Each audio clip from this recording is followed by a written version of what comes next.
There's a really good reason I'm pulling this face. It's because for the last hour or so, I've been trying to get my head around San Martin's New World Timer. There's no denying this thing looks awesome. In fact, as soon as I saw it, I thought it was one of the best looking San Martin watches I had ever seen. And it's rare for me to reach out to them and say, please send me this watch as soon as you can. But that's exactly what I did because I think it looks awesome, but I've been playing with the world timer function and I'm not completely convinced it's going to be that useful.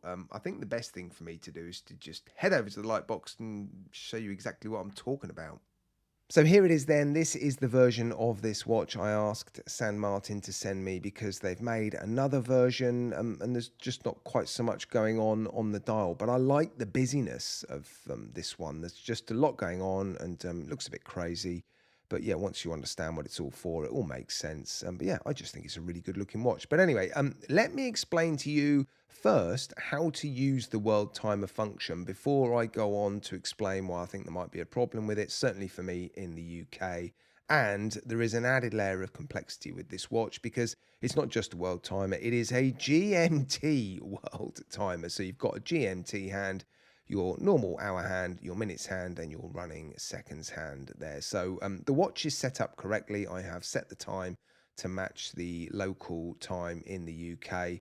And I've also set the GMT hand to match the local time as well, just like I said, to keep things nice and simple. So for now, just ignore that GMT hand. Now you would use the world timer function by moving the city that you're in or the time zone that you're in that's represented on this outer bezel to the accurate time on this 24-hour sort of inner ring, if you like. So it is 7:15, so I'm going to move London to 19, and that should then allow you to see the time at these other cities all around the world. What this does mean, of course, is that every time you want to know the time in one of these time zones, you are going to need to manually move this bezel so that it basically, accurately represents the current time. Some world timers have these bezels that move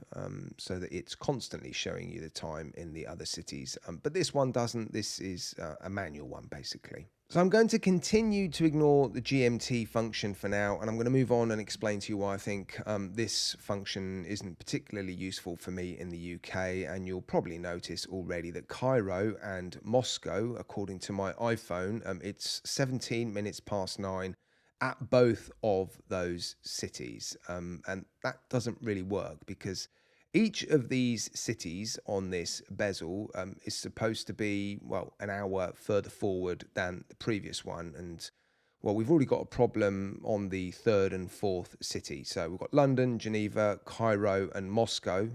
So Dubai is now out of sync, as is Karachi and Dakar. Bangkok, Beijing, Tokyo, Sydney, Noumea, you get the idea.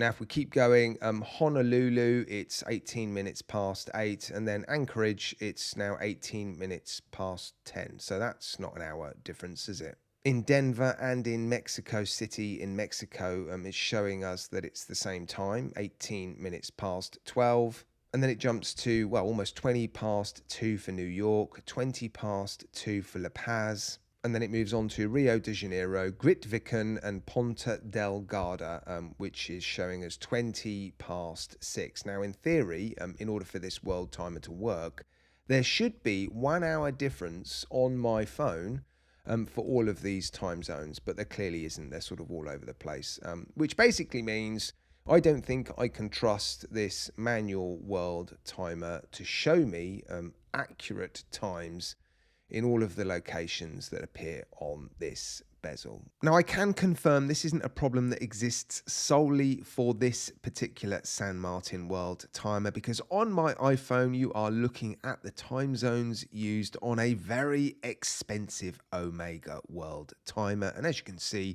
they've got the same problem. They've used Athens and Moscow, and they are showing the same time. And then if we jump down to the bottom, New York and San Juan, 06:44, and then you've got a 2 hour jump from Grytviken to Ponta Delgada in Portugal, which is basically the same sort of issues that I was seeing with the San Martin. Now, I will confirm that some of the more expensive world timer watches apparently have a way of dealing with this anomaly. It's all to do with daylight savings times all around the world, and well, it's starting to get very complicated, isn't it? I put it to Alex and Jake actually, and they agreed. It's a sort of fancy complication that, well, on watches like this, isn't actually that useful.